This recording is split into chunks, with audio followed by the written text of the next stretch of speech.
البدع والأهواء، أهل البدع العقائدية وأهل البدع السياسية. نقول بيننا وبينكم السلف، بيننا وبينكم الكتب، كان فيقول البدع بيننا وبينكم. Rahim qala al-Imam al-Bukhari rahimahullahu taala al-babul hadi wal arba'un babus samari fil ilm. Bab yang ke-41 yaitu begadang, yaitu apa? Mengakhirkan tidur demi ilmu. Yang diinginkan oleh Imam Bukhari di sini adalah yaitu bolehnya untuk kita menunda tidur demi ilmu, demi mungkin apa? Belajar atau demi murajaah, mengulang kaji dan penyebarannya. Makanya banyak disebutkan oleh Al-Khatib Al-Baghdadi rahimahullah di dalam kitab beliau Al-Jami' li Akhlaqir Rawi wa Adabis Samit, disebutkan sebagian muhaddisun mereka itu mengajarnya adalah di tengah malam seperti yang dilakukan oleh Abu Hurairah karena memang waktunya yang dimampui itu. Demikian pula beberapa muhaddits, bahkan Rasulullah nanti akan disebutkan contohnya Rasulullah menunda tidur untuk masalah itu. Apa perbedaan atau keterkaitan antara bab 40 dengan 41? Bab 40 ini sebenarnya sama kan? Al-ilmu wal idhatu bil lail. Menyebarkan ilmu dan memberikan petuah, nasihat, peringatan di malam hari. Lalu bagaimana yang 41 ini? Ini sangat mirip. Tetapi apa? Kalau yang pertama itu tidak terang-terangan menunjukkan mengakhirkan tidur. Buktinya hadisnya bahkan Rasulullah sudah tidur duluan. Cuma kemudian beliau terbangun, kemudian memberikan nasihat secukupnya satu hadis itu, lalu tidur lagi. Atau mungkin apa? Qiyamul lail dan sebagainya. Adapun kalau yang bab 41 ini lebih ditekankan oleh Imam Bukhari boleh berlama-lama, bahkan tidak tidur, maksudnya sejak selesai sholat isya boleh berlama-lama tanpa tidur dulu sampai mungkin jam 12 ke jam 1 sesuai keperluan. Jadi kalau bab 40 ini intinya adalah di malam hari. Terserah waktunya lama atau waktunya pendek, sudah tidur dulu atau belum. Tetapi kalau 41 inilah yang namanya samar, memang berlama-lama tidak tidur. Ini lebih spesifik lagi pembahasan yang ke-41. Memang boleh memakan waktu yang sedikit lebih lama membicarakan perkara yang diperlukan. Kita masuk ke hadisnya. Al-haditsus sadis asyar ba'dal mi'ah, 116. Haddatsana Sa'id bin Ufair, qala haddatsani Lais, qala haddatsani Abdurrahman bin Khalid, an Ibnu Syihab, an Salim wa Abi Bakar bin Sulaiman ibni Abi Hasmah, anna Abdullah bin Umar radhiyallahu anhuma qala, hadis Ibnu Umar, shalla bina nabiyyu sallallahu alaihi wasallam al-isya. Pernah Nabi Shallallahu Alaihi Wasallam sholat mengimami kami di waktu isya, mengimami kami sholat isya. Fi akhiri hayatih, di akhir hidupnya beliau. Falamma salam, tatkala beliau mengucapkan salam, qama faqal, beliau berdiri seraya mengatakan, ara'aitum lailatakum hadih, tahukah kalian malam kalian ini? Fa inna ra'sa mi'ati sanah minha fa inna ra'sa mi'ati sanatin minha. Wah, ini mudhaf ilaihnya berlapis-lapis ya. Maka sesungguhnya ujung 100 tahun dari tahun kalian ini atau dari malam kalian ini, la yabqa mimman huwa ala dhahril ardi ahad, tidak akan tersisa seorang pun yang sekarang ada di permukaan bumi, yaitu semuanya akan mati. Hadis ini muttafaqun alaih. Di sini Imam Bukhari meriwayatkan dari Sa'id bin Ufair. Beliau Abu Utsman Sa'id bin Katsir bin Ufair Al-Fahmi Al-Misri, siqatun sabt. Jadi beliau dinisbatkan kepada datuknya. Sebenarnya Sa'id bin Katsir bin Ufair Abu Utsman Misri, dan beliau apa itu? Min a'rafin nas bi ahaditsil Lais bin Sa'ad, termasuk orang yang paling tahu hadis Lais bin Sa'ad, tapi bukan nomor 1 ya. Yang nomor 1 terlupakan, Sa'id bin Abi Sa'id al-Matburi. Iya, asbatun nas fi Lais bin Sa'ad, Sa'id bin Sa'id al-Matburi. Yang ini Sa'id bin Ufair ini ilmunya sangat banyak, juga tahu, termasuk orang yang paling tahu tentang nasab di zamannya dan seterusnya. Beliau ulama dan siqah. Qala haddatsanil Lais. Nah, ini gurunya Abu siapakah beliau itu? Abdul Harith Al-Lais bin Sa'ad Al-Misri. Tayyib. Asbatul Misriyin, orang Mesir yang paling kuat di zamannya, bahkan lebih hebat daripada Imam Malik dalam masalah hadis dan lebih faqih. Tayyib. Hanya saja popularitinya lebih bagus Imam Malik. Qal haddatsani Abdurrahman bin Khalid. Abdurrahman bin Khalid, beliau adalah Abu Khalid. Punya dua kunyah, Abu Khalid dan Abdul Walid. Tapi kita ambil satu aja, kunyah ke ayahnya Abdurrahman bin Khalid, Abu Khalid Al-Madani Al-Faqih. Beliau faqih siqah. An Ibnu Syihab. Ibnu Syihab ini lebih dari populer ya. Az-Zuhri, Imam Az-Zuhri, Abu Bakar Muhammad bin Muslim bin Ubaidillah bin Abdullah bin Syihab Az-Zuhri, imamun bila mudafa'ah. An Salim bin Abdullah bin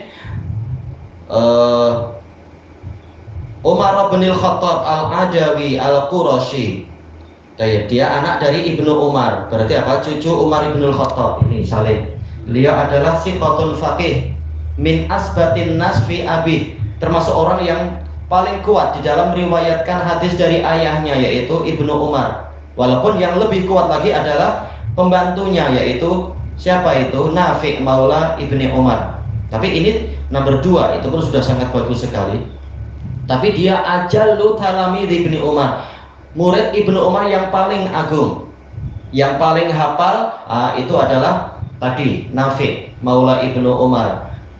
Yang ini pun hafalannya paling baik nomor 2. Tapi dari sisi keagungan, beliau paling agung, murid Ibnu Umar yang paling agung. Tayyib. Wa Abu Bakar ibnu Sulaiman ibni Abi Hasmah. Ini namanya memang ma'rufnya adalah kunyah beliau itu Abu Bakar. Abu Bakar bin Sulaiman bin Abi Hasmah siqatun madani siqah. Di sini gabungan berarti Ibnu Syihab memiliki 2 guru dalam masalah ini, Salim dan Abu Bakar. Salim dan Abu Bakar sama-sama berguru ke siapa? Berguru ke Ibnu Umar. Anna Abdullah bin Umar radhiyallahu anhuma, ma'ruf Ibnu Umar termasuk orang yang paling banyak riwayatnya dari Nabi kepada Nabi, dan beliau ini adalah Abu Abdurrahman Al-Adawi Al-Qurashi.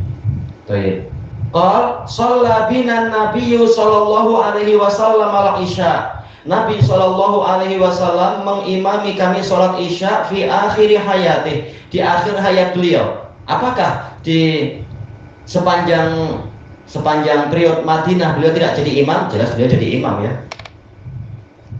Jelas bahkan di Mekah beliau yang menjadi imam, tetapi maksudnya di akhir hayatnya pernah beliau berceramah yang akan disebutkan berikut ini, itu yang dimaksudkan. Jadi ini bukan di awal-awal cerita, tapi bahkan di akhir hayatnya Nabi memberikan petuah yang sangat mendalam nantinya. Falamma sallam, tatkala beliau salam, qama faqal, beliau berdiri seraya berkata. Di sini diambil faidah, yaitu bolehnya ceramah di tempat yang tinggi. Kalau tak mampu berdiri atau mampu tapi memilih untuk duduk boleh, tapi di tempat yang tinggi. Buktinya apa? Nabi sampai berdiri. Padahal apa susahnya untuk sama-sama duduk di bawah? Tapi untuk apa beliau berdiri? Agar lebih jelas suaranya bagi orang-orang yang di belakang, sehingga beliau berdiri. Di sebagian hadis beliau ceramahnya sambil duduk, sama-sama duduk dengan mereka. Tetapi kali ini beliau memilih berdiri agar suaranya lebih lantang didengar sampai orang yang di belakang. Baik. Apa yang beliau katakan? Ara'aitum. Menurut jumhur artinya akhbiruni. Menurut sebagian ulama artinya adalah yaitu madza taraun, apa pandangan kalian? Ara'aitum, apa ra'yu kalian, pendapat kalian? Lailatakum hadih, malam kalian ini. Fa inna ra'sa mi'ati sanatin minha, maka sesungguhnya ujung 100 tahun dari malam ini, la yabqa mimman huwa ala dhahril ardi ahad, tidak tersisa seorang pun yang masih ada di muka bumi. Tayyib, apakah maksudnya 100 tahun kemudian ada kiamat kubro? Tidak demikian. Tetapi maksudnya dijelaskan oleh Ibnu Hajar dan lain-lain, sahabat yang masih hidup sekarang nanti 100 tahun ke depan semuanya tidak ada yang tersisa. Dijelaskan oleh Al-Hafidh dengan riwayat-riwayat yang lain, ma min nafsin manfusah, tidak ada satu jiwa pun yang masih hidup di malam ini kecuali 100 tahun ke depan dia sudah mati. Tayyib. Nah, ini Nabi mengucapkan ini di akhir hayatnya, yaitu pada tahun 11 Hijriah. Dan sahabat yang paling akhir wafatnya adalah Amir bin Wasilah radhiyallahu anhu. Beliau wafat tahun 1100, jadi tepat memang. Dan beliau adalah min sighari sahabat, sahabat kecil. Jadi tepat 100 tahun setelah itu, waktu itu tahun berapa? 11. Nah, 100 tahun setelah itu, yaitu tahun 111, itu Amir bin Wasilah wafat, dan beliau adalah sahabat yang paling akhir, generasi sahabat yang paling akhir masih hidup. Jadi ini adalah tanda kenabian, yaitu beliau menceritakan apa yang akan terjadi di masa hadapan. Beliau diberitahu oleh Allah perkara gaib, kemudian beliau ceritakan kepada umat ini. Allah Ta'ala berfirman, alimul ghaibi fala yudhiru ala ghaibi ahada illa man irtadha mir rasul. Allah itulah yang mengetahui perkara yang gaib, lalu dia tidak menampakkan kegaibannya itu kepada siapapun kecuali kepada Rasul yang dia ridhoi. Dan Nabi sebagaimana yang Allah firmankan, yaitu apa? Wa ma huwa 'alal ghaibi bidhanin. Nabi tidak kedekut, tidak pelit untuk menceritakan perkara gaib untuk umat. Apa saja yang diperlukan, yang Allah wahyukan, beliau ceritakan perkara-perkara gaib itu. Yang Allah tidak menyuruh untuk diceritakan, ya tidak diceritakan. Intinya ini termasuk tanda kenabian. Beliau menceritakan perkara gaib, apa yang akan terjadi 100 tahun ke depan. Ternyata semua yang sekarang masih hidup dari kalangan sahabat ini semuanya akan mati. Nabi pun beberapa hari kemudian wafat. Beberapa hari atau beberapa belas hari dan seterusnya. Ini akhir hayat beliau. Nah, sisi pendalilannya di sini adalah setelah sholat Isya beliau tidak segera tidur, bahkan beliau menyampaikan ilmu. Nah, inilah yang menjadi sisi pendalilan Imam Bukhari, yaitu agak berlama-lama untuk tetap di majelis ilmu walaupun sudah selesai sholat Isya demi menyampaikan ilmu. Ini boleh, kembalinya kepada keperluan. Perlu berapa menit, setengah jam kah, 2 jam atau berapa, sesuai keperluan.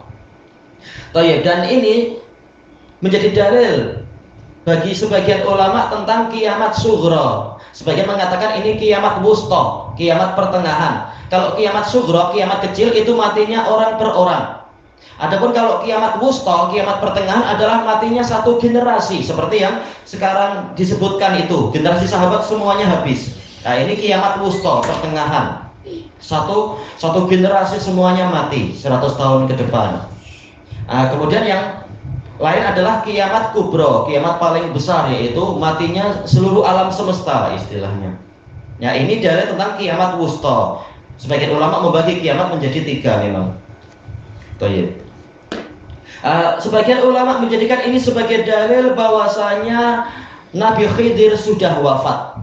Karena Nabi sudah mengatakan tidak ada seorang pun yang masih bernafas di muka bumi ini sekarang ini kecuali dalam keadaan 100 tahun ke depan dia mati.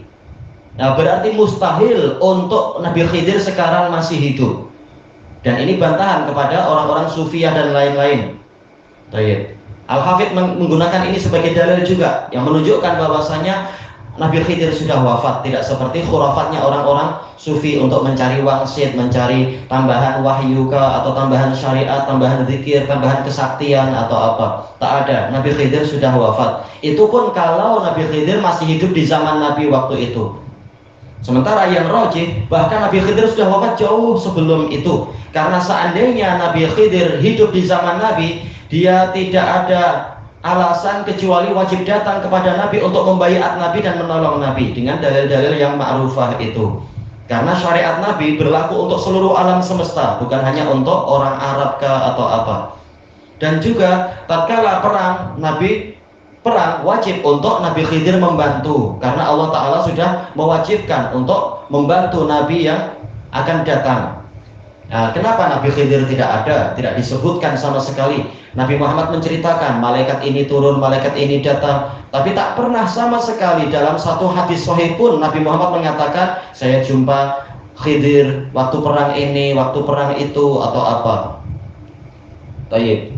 Ini menunjukkan Nabi Khidir sudah wafat, tidak seperti khurafatnya orang-orang sufi dan sebagainya. Tayyib. Insyaallah cukup sampai di sini. Ilahuna wallahu a'lam. Subhanakallahumma wa bihamdika la ilaha illa anta astaghfiruka wa atubu ilaik. Walhamdulillahirabbil alamin. Jazakumullahu khairan.